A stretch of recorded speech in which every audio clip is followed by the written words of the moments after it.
Giving me an opportunity to speak for just a minute about this, and I want to get to some anecdotes. But first of all, you know, it's been nearly 4 years since the Democrats in the Senate and the House forced the passage of the President's signature law, the Affordable Care Act, or what's commonly known as Obamacare. It's a title the President has embraced during the promising times and distanced himself from during the very difficult times that we're going through now. It's been kind of an interesting dynamic to watch. Instead of working in a bipartisan fashion to enact a health care law that would bring more competition into the private insurance market through market-based solutions, President Obama and the Democrats structured a deal behind closed doors right across this hall that we're looking at here on the west side of the Capitol. They structured that deal without any Republican input, giving the federal government more control over Americans' health care decisions. You and I were here on the floor when we fought both tooth and nail to stop the passage of Obamacare. On Christmas Eve 2009, we came to the floor of the United States Senate and voted against what I think is the worst piece of legislation that's passed in the United States Congress in the 19 years, Senator, that you and I have been here. I've been saying for years that Obamacare created more problems than it solved, and with the passage of every single day now, unfortunately, that is being shown as the painful truth. Although the White House has stood behind this terrible piece of legislation, some of my colleagues across the aisle have brought into question now the ability to stand, of it to stand on its own 2 feet, and who can blame them? I mean, this has gotten to be a major political issue, not just expensive, but it's a political issue. The law continues to be marked by red flags. We've heard few of the Democrats go as far as to say even that it is a train wreck, and they're exactly right.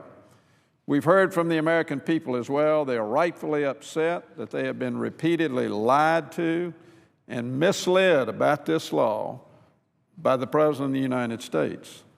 The American people don't deserve a law filled with broken promises marked by disaster after disaster. The law is fundamentally broken, and Americans deserve better. You know, I noticed yesterday in a hearing, the Secretary of HHS reported that nearly 365,000 individuals have selected plans from the state and federal marketplaces, a number that's far below the administration's goal. I think their goal, the Senator may correct me, is 7 million by the end of March.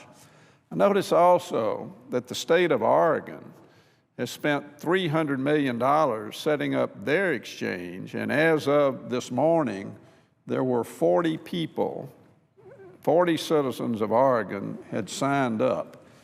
The fact of the matter is, this law just is not working. It's becoming more and more expensive every day. And just as we talked about in 2009 when we were debating this bill, it's going to be the largest mandatory expenditure that the United States taxpayer has ever seen.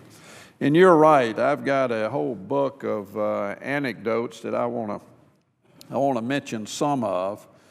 First of all, Linda from Douglasville wrote to me about her drop coverage, in which she said, "We lost our gold plan. All of our costs will go up next year considerably. It is harder and harder for us to totally and really retire. My husband, who is 71, still has to work part-time to pay for our rising costs." Linda from Hampton, Georgia also writes, "In 1997, I retired from Motorola, Inc., after having a career there for almost 30 years.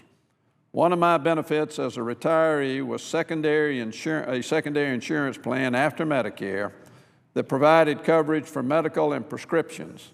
My monthly premium for that coverage was $127 a month. Effective January 1, 2013, Motorola withdrew their insurance coverage for retirees and said that under Obamacare, they simply could not afford it." So I could go on and on. I know the senator from Mississippi has some other anecdotes that he would like to mention, and I'll engage on some others on my side shortly.